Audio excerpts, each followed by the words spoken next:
Так, ассаламу алейкум ва рахматуллахи ва баракатух, уважаемые братья и сестры. Амир Мустафаев, Астрахани. Первый вопрос. Амир Кахай. Уже примерно год существования юртовского движения. Какие подвести итоги за этот год? Чего добились? Алейкум салам, Бекбулат. Да, действительно, время летит. Буквально год назад только был проект запущен, Юрт Нугай. И за этот год было сделано достаточно много. Ну, реакция была неоднозначная, довольно, резонанс был хороший. То есть были те, кто поддержал, были те, кто откликнулся на начало этого движения. Ну и были, конечно, те, кто критиковал. Но критика больше была неконструктивная. Вот. Ну, что было у нас проведено за этот год, так скажем? Ну, давайте вспомним, да? Значит, мы, в частности, провели несколько круглых столов, посвященных непосредственно, допустим, проблемам самих юртовских нугаев, Карагаш нугаев, а также принимали участие, допустим, в круглом столе, посвященному общеногайскому движению. Далее, также наши активисты участвовали на разных научных и общественных площадках. В частности, допустим, у нас в начале года был круглый стол, туда нас пригласили наши, значит, астраханские общественники, в частности, вопрос по, значит, установлению памятника Ивану Грозному в Астрахани. Мы в этом круглом столе приняли, значит, участие. Далее принимали буквально недавно наши активисты участие в круглом столе «Тюрки России» в Уфе. Принимали участие на семинаре по национальной политике, который в Астрахани проводил ФАДН. Также наши активисты участвовали в молодежном форуме, который прошел в Казани, «Золото тюрков». Обе инициативы, кстати, исходили со стороны ФАДНа, который нас привлек как лидеров этих, значит, этнических групп к сотрудничеству. Что такое ФАДН? ФАДН – это Федеральное агентство по делам национальности. Маршал. Да. Также было издано несколько сборников материалов в научных конференциях, в которых вышли статьи о юртовских нугаях. В частности, допустим, упомяну статью, значит, Рамиля Валитовича Ишмухамбетова, которая содержит предварительный анализ, в частности, записей в метрических книгах. В них юртовцы обозначены именно как нугаи. Параллельно также автор привлекает и другие материалы, которые указывают на ногайское именно происхождение. Еще, значит, какие, значит, у нас были мероприятия? Мы участвовали в праздновании, это было чуть раньше, конечно, но все равно наши активисты там участвовали, в праздновании столетия села Новые Булгары, это в Икряновском районе. Также участвовали в открытии памятника Абдулхамиду Шаршембиевичу Джанибекову в городе Астрахани, на его родине исторической. Была также проведена в рамках этого события встреча с кандидатом философских наук с крымским нугаем Айдером Булатовым. Да, наши активисты участвовали, молодежь участвовала в праздновании Дней народов Дагестана, который проводила дагестанская диаспора в Астрахани. Что интересно для многих представителей горских этносов, которые сейчас проживают в Астрахани, да, которые вот сюда там по каким-то значит, деловым там связям и прочим, ну, по различным причинам, которые живут здесь, а для них было, так скажем, открытием, что, оказывается, в Астрахани живут местные нуваи. Они вот, Хорошо. да, ребята рассказывали, я имею в виду наши нуваи, они говорят, когда мы говорят, туда приехали, заявились, а там были соревнования по перетягиванию каната, стрельбе из лука, то есть различные такие спортивно-развлекательные мероприятия, в которых наши ребята приняли активное участие, именно как нуваи, именно вот как активисты нашего движения. Мне говорят, нас, говорят, спрашивают, вы, говорят, ну, дагестанские нуваи, да, то есть с Республики Дагестан или там с другого региона какого-то, здесь вот в Астрахань приехали, так скажем, проживать. Нет, говорят, им было отвечено, что нет, мы местные нагайцы, местные. А давно вы здесь живете? Ну, ответ был такой, что мы здесь испокон веков живем. Мы здесь, как говорится, коренные народы, коренной народ. Также мы приняли... Нагайцы — это вообще связующее звено в различных регионах, по всей России и даже не только в России. Да. Также мы приняли в круглом столе, куда нас пригласили, значит, активисты из Астраханской общественной организации «Казахи Астраханской области». Отдельное спасибо ее лидеру Данияру Имашеву, на котором тема была обсуждение вот наследия Букеевской Орды. Вот там мы выступали с лекцией о взаимоотношениях нагайцев, различных групп нагайцев с казахами Букеевской Орды. И было принято такое, я так считаю, ну, важная резолюция этого круглого стола, что для казахов России в целом и для казахов Астраханской области в частности, да, модель, так скажем, ну, в будущем вообще модель отношений надо брать, ссылаясь на опыт именно вот Букеевской Орды, то есть вот ее взаимоотношения с российской властью. Ни для кого не секрет, что Букеевская Орда это было вассальное такое образование в составе Российской империи, и это было одно из таких вот передовых, значит, образований среди этнических казахов. То есть там активно развивалась, значит, культура, наука, образование именно вот по таким европейским, так скажем, образцам, да, по европейским лекалам. И они именно вот из среды букеевских казахов, из казахов Букеевской Орды выдвинулось очень много в дальнейшем, значит, политических, культурных и прочих ярких таких личностей, которые, значит, украсили казахский этнос, то есть его культуру, его историю и так далее. Поэтому круглый стол проходил в такой дружеской, теплой обстановке. Отдельно вот спасибо, еще раз говорю, организаторам данного круглого стола. Также было сделано несколько записей лекций о юртовских нагаях. Значит, я уже говорил, была проведена также онлайн такая конференция или круглый стол даже, да, посвященный теме Астрахань как общенагайский центр. Также мы приняли участие, ну я лично принял участие в круглом столе, тоже онлайн круглом столе сибирских татар.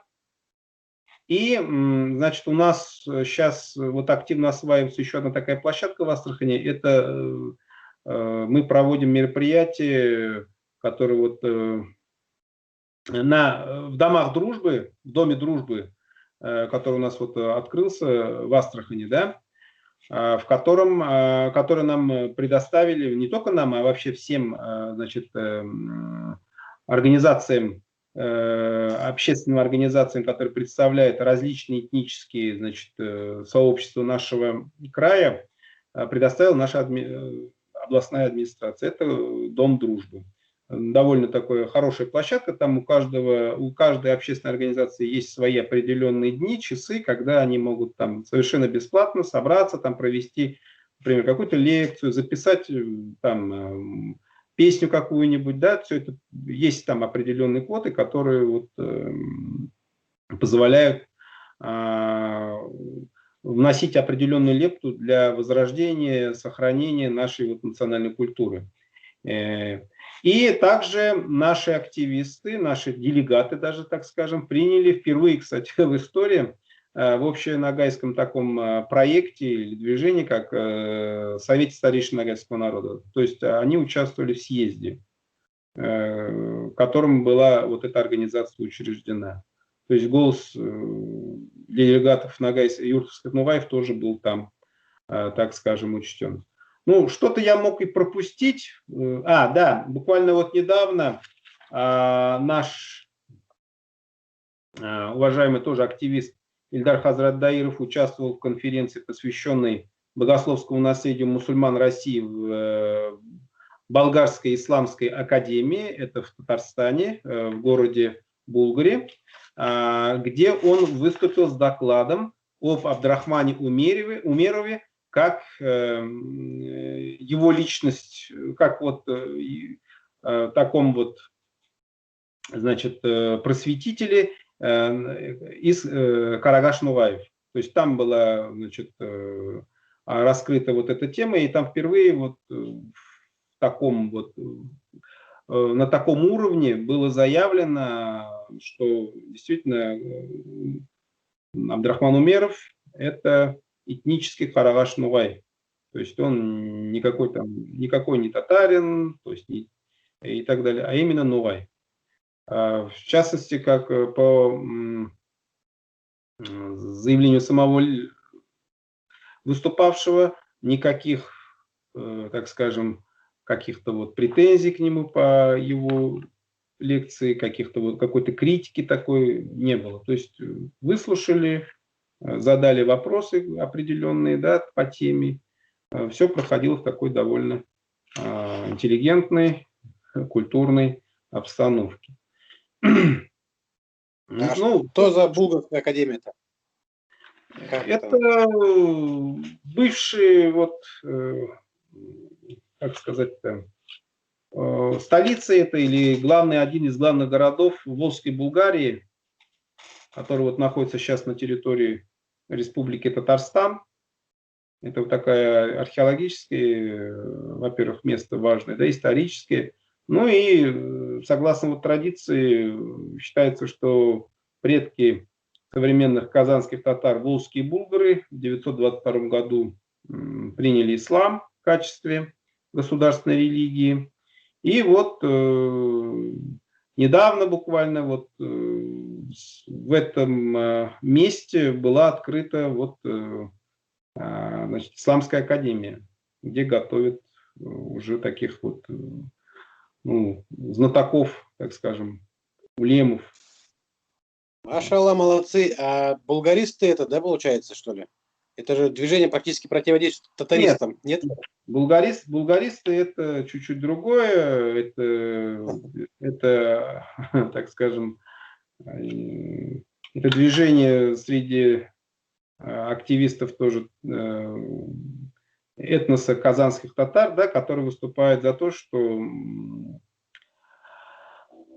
предками современных казанских татар являются не центральноазиатские татары, да, не ордынцы, а больше вот именно, да, булгары, которые были основными жителями вот до монгольского государства, до монгольского периода, так называемой Волжской Булгарии, или еще называют Волжско-Камской Булгарии.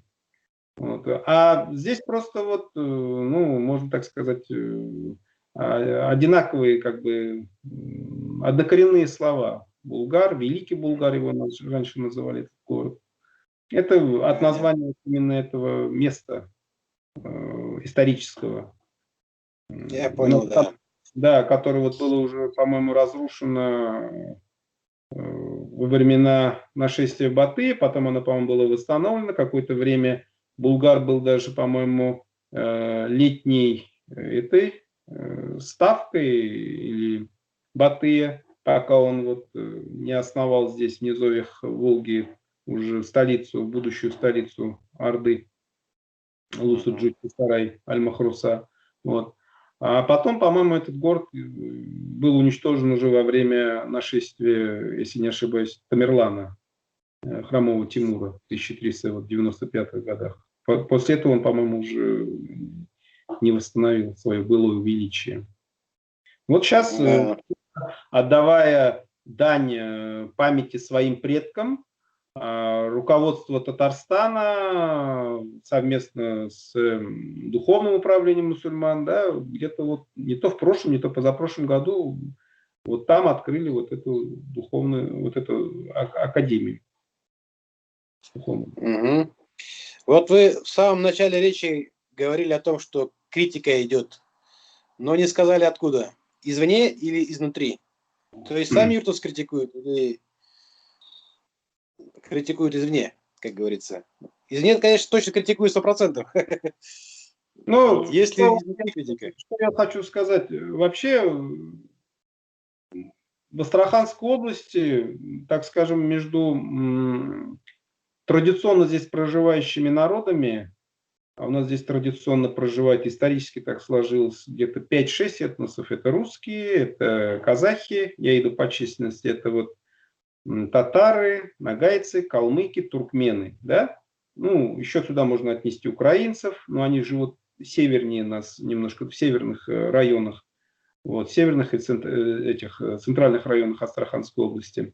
А вот где мы проживаем, там вот, вернее, на юге Астраханской области, там проживают традиционно вот эти народы, которые я перечислил. Между нами никаких таких, скажем, ну, сильных этих каких-то вот противоречий там и так далее нет, потому что мы уже живем здесь не 100 лет, как говорится, каждый там имеет свою определенную хозяйственную и прочую нишу, да, каждый этнос, у каждого там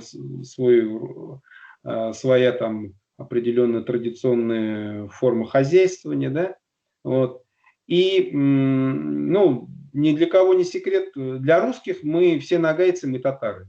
Да, это уже традиция идет, так скажем, со средневекового периода, потому что это так сложилось, что все вот, значит, народы, которые вот жили раньше на территории Золотой Орды, особенно вот его правого крыла, это были татары. Это писалось в русских летописях. Вот, это вот такая некая кличка, так скажем, которая была закреплена, прозвище или закреплена вот в русской летописной традиции. Ее также поддерживали, по-моему, арабы. У арабов это наблюдается, у персов. Вот. Но это внешнее такое название. Вот. Казахи нас всегда, и туркмены, кстати, нас всегда называли нуаями, агаями. В частности, вот надо отдать должное даже активистам вот из вышеупомянутого движения, которое я вам говорил,